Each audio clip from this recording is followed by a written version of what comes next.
Good morning, everyone. So, today you and I are going to talk about choices. And I'm here to see if I can convince you to have more confidence in your early career choices. So let's get into it. Now, we have to scope this a little bit because, hey, choices, that's a massive topic to talk about.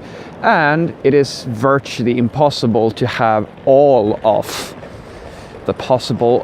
There's so many things I would like to talk about on this topic, but we're going to scope it to the sort of choice that I see a lot of people coming to me about, and I'm pretty sure that they go. You probably, if you're not all that familiar with this programming thing, you might actually be asking this question quite a lot, and maybe you're feeling some anxiety. That's the word. About it. Yes, but let's start. Let's start by giving you some context first and foremost. Now, yesterday, a subscriber of mine reached out and asked, Fredrik, you seem to have all this figured out, and let's start by just saying, guys, I don't have everything figured out. I'm just a normal guy working as a programmer, sharing some thoughts and ideas, and hopefully being helpful to you. But I'm not an oracle. I keep on telling you that. Don't, for the love of God, think for yourself. Always think for yourself. If you don't know any better, then yes, if I can help you, I will help you. But let's start by saying that.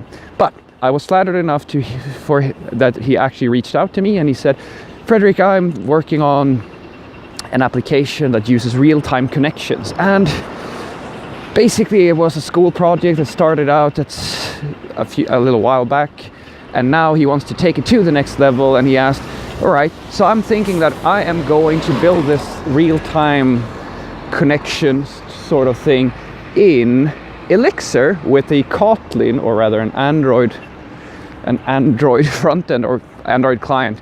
Basically, that's what all of this was about. He wanted to be able to handle real-time connections with Kotlin or an Android application. And so he started telling me that he's only been programming for a little while. He's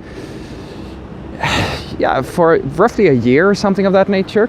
And he asked, do you think that Elixir, in this scenario, is Elixir a good choice for this sort of application, and do you think that somebody with my limited experience can do this?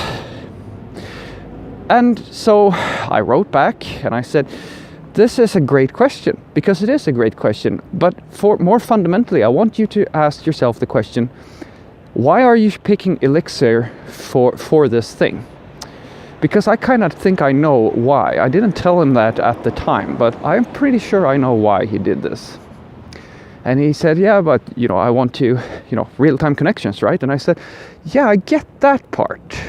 But there are plenty of options for real-time connections that would fit your use case. I'll give you an example, and I actually suggested this to him.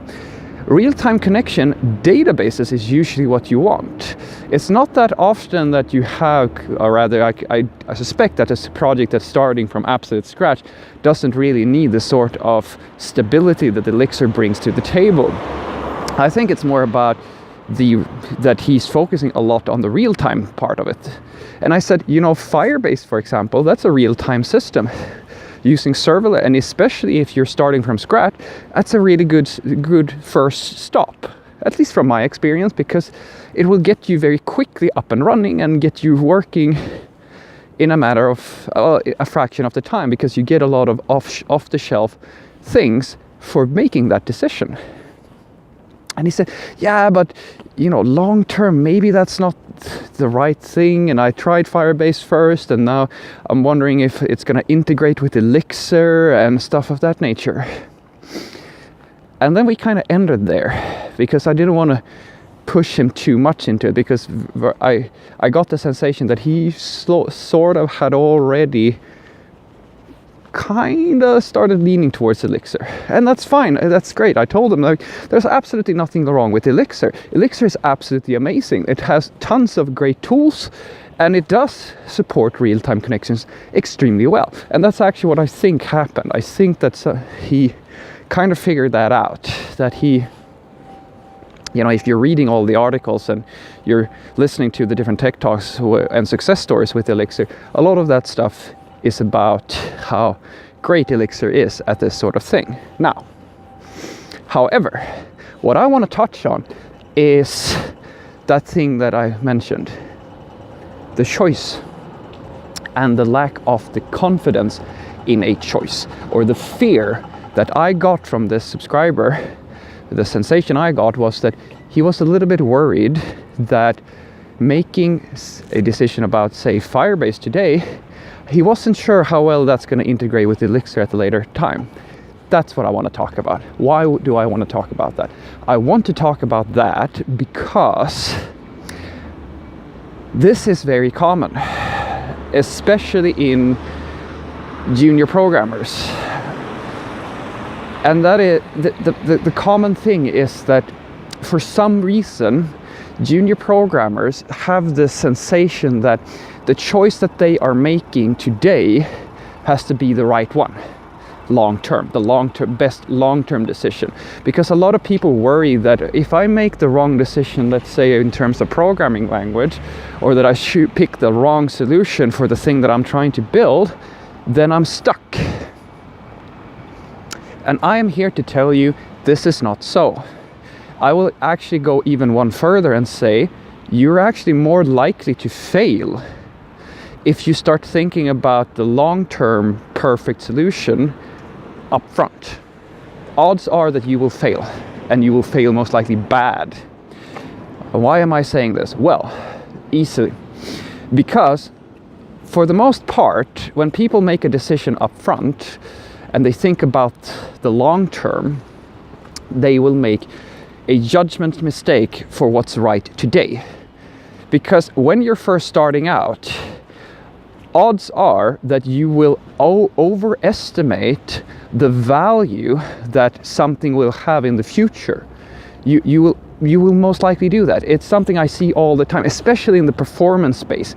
I see a lot of people worry about performance and they talk about using Go because it's performant, and the only reason that they are considering this is because of this idea that it's going to be performant. They don't really have a good explanation as to why they think that it's going to be performant. They just look at what everybody else is saying. But think about it this way. Why are you worrying if you are starting a web page or a web application today? Do you have any idea, unless I'm saying, once again, unless you are like a seasoned veteran who has been doing some really advanced benchmarking and you already know load testing and all that stuff, unless you're doing that, why are you worrying about performance when you're starting out? Do you have any idea what type of quantity of people, or let's say for network requests, do you have any idea how many requests you're going to have in order for performance to be an issue that you cannot solve in any other fashion? And that's what I want to tell you. You can always, well, almost always fix things later. Now, there are problems that are absolutely the sort of thing that, you know, you need to think about up front. If you want to do, I don't know, high speed stuff of whatever nature, if it's all about performance, yeah, then absolutely. If there are physical limitations to what you're going to do, then yeah, sure, have a think about that up front. But for the most part, people overestimate how important something's going to be long term, and this is especially true for junior programmers. Guys, I urge you, try to think about things this way. Make the right decision for right now, because the thing is that over time, your understanding, and even you don't think so now, but you will change the scope. Most companies, like even my company, we don't plan years ahead because things change so fast. You can have a new feature request come in tomorrow with a completely different set of requirements that makes the choice that you just made yesterday an obsolete, dumb choice, and you have no way of knowing if that's going to happen. That's why I am the sort of person who advocates making the right decision or more holistic general solutions. And honestly, I think that's why Java and C# and languages such as those are so popular, because they are very holistic. They're not the best at anything, but they're very safe. They're safe choices. You can make very drastic changes to your models and your business and so forth, and they can kind of accommodate you. But when you go for a really highly specialized solution, that brings a little bit of risk with it. And so in the context of my subscriber here, he believed that Elixir was going to solve this real-time connection problem for him. But what he's forgetting, which is what I was trying to kind of communicate to him, is that Elixir, even though, yes, it is extremely good at the stuff that it does, may not be the best solution at this stage in time. It might be something that's going to be right in the future. But if you've watched any of my my other videos about people making decisions ahead of time, trying to predict where they're going to go with things, you will know what I'm going to say. I'm going to say that if you make the assumption that one single aspect, just one thing, in this time real-time connections, you will most likely overvalue how important that is to your project. Not always, but for the most part. And so what you're going to be left with is a technical solution that might be doing that one thing well. And in a horror scenario, you're going to realize that it compromises everything around it. So cool, you have an awesome real-time connection, but you have to write your own authentication, you have to do like all these other things that are around that one thing, and it's going to slow you down and most likely crush your ability to deliver software effectively. And what I was telling him is this exact thing. Start with a solution that will allow you to get in the quickest manner, get to where you need to be today. It doesn't have to be perfect, because you can always solve it later. A lot of companies, for example, take performance, what Uber is doing with microservices. So microservice is a popular infrastructure solution at really large scales, because odds are that a company of the size of Uber, they will not make perfect tech decisions for every part of their system. So when they say they have a performance issue, they don't rewrite the whole damn system.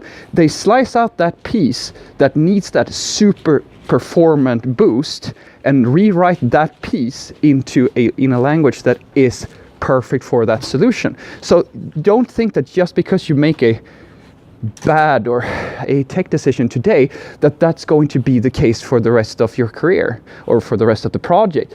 You can always rewrite things at a later stage. So always take the right decision for the moment. That's much more important than trying to be clever and foresee all the things that can go wrong or that you're going to need. Because odds are that as you go along, you're going to get more insights, and ideally, this is what you should take away from this. You should at all times, if possible, make decisions as late as you can humanly make them. Because the later you make a decision about something, the more you're going to know. The earlier, the less you will know. And it's always better to have as much information as possible when you're making a decision. Hopefully this was useful to you. Have a great day.